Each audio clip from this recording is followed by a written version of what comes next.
Pretty similar. The kids are a little older, so I'm getting a little more sleep.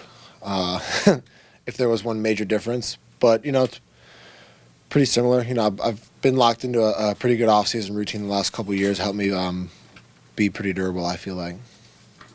When you look at last year compared to 2018, did you think maybe there were some league adjustments in your second season back, and then how do you sort of react to that?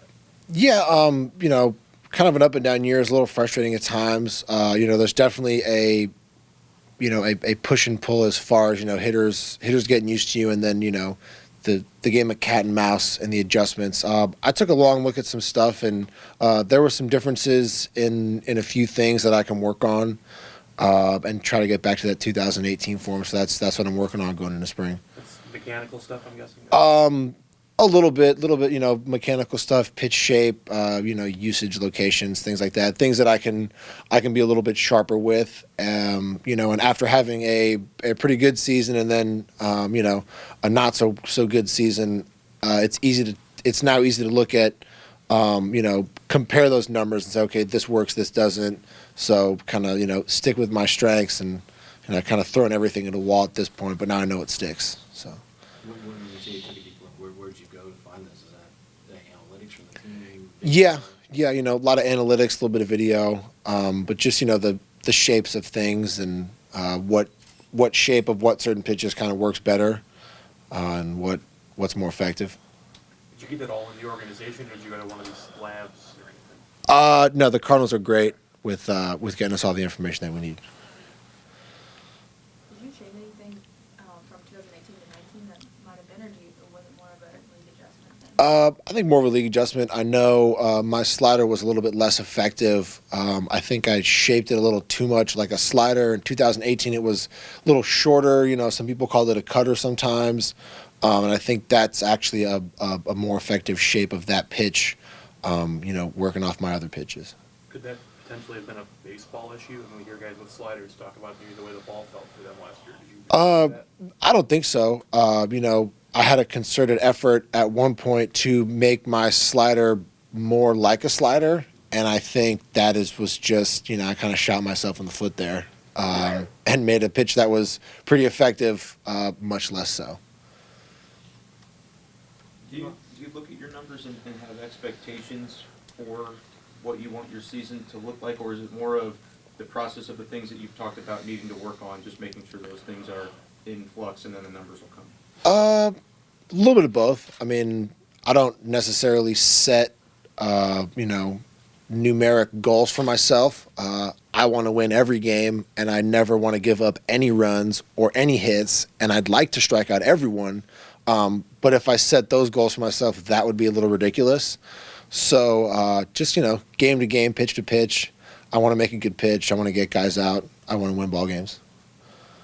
Miles, in your first year being teammates with Andrew Miller, what stuck out about the veteran Andrew Miller to you? Awesome guy. Quiet, leads by example, and I think that's a great guy to have in the clubhouse. We've got a lot of talented young relievers, and to have someone like him that, they can see him come in the clubhouse, gets there early, has a routine, gets his work done.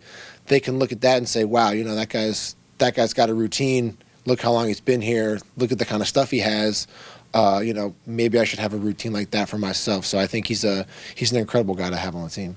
Now with your third year with the Cardinals, how do you view your own leadership role and kind of how that develops and is established as you're here longer as one of the guys?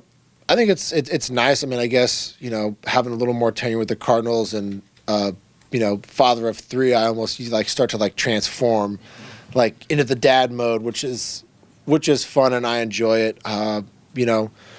There's younger guys that have more major league experience than me because of my trip to Japan, but I feel like just overall baseball experience, I feel like anything I can share with young guys, I have a lot of that, and it's nice being one of the older guys. But it's nice to have Waino back, so he's still in charge, which is nice.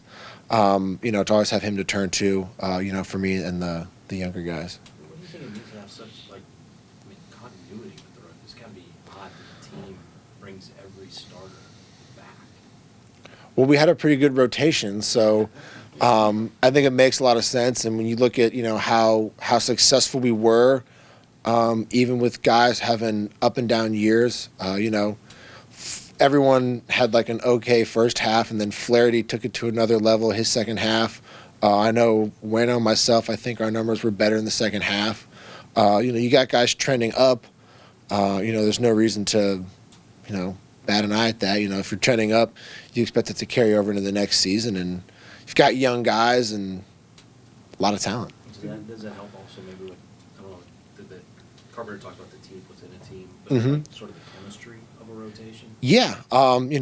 You've got guys that are comfortable with each other. It allows you to, know what buttons to push to kind of push a guy to be better. You know what to say to a Flaherty or a Dakota, or how to poke Wayno to try to get some fire in him. And I think they know what buttons to push with me as well. We know how to stay on top of each other and kind of police police the rotation. As players and friends. Have you met KK yet, and do you plan to talk to him about the transition from overseas leagues to pitching in the? I have not met him yet, but I'm super excited to. I can now say that I sympathize and understand what it's like to be in a country where no one speaks your native language. So, I can help with that. I understand what, some of the Latin guys go through too. And adjusting to the new game. Any questions he has, I'll be super happy to talk to him. And I'm excited to see what he's got. I hear great things about him. Do you have a sense of how KBO compares to MPB and then how that translates at all? I know that it's more of a hitters league in the Korean baseball organization, but I'm not 100% sure why. I don't know if it's like smaller fields or better hitters or the baseball or what it is, but I do know that it's typically a more hitter-friendly kind of league. So, for him to do what he did over there is even more special. So, big question for you. Is your picture up on the wall in the deli yet? Yeah, they got it up there. I make it in there every once in a while to grab a meatball sub, but we moved a little bit further out west, so I don't find myself passing it as often as I'd like all the times. But I'll sneak in there for a sub every now and then.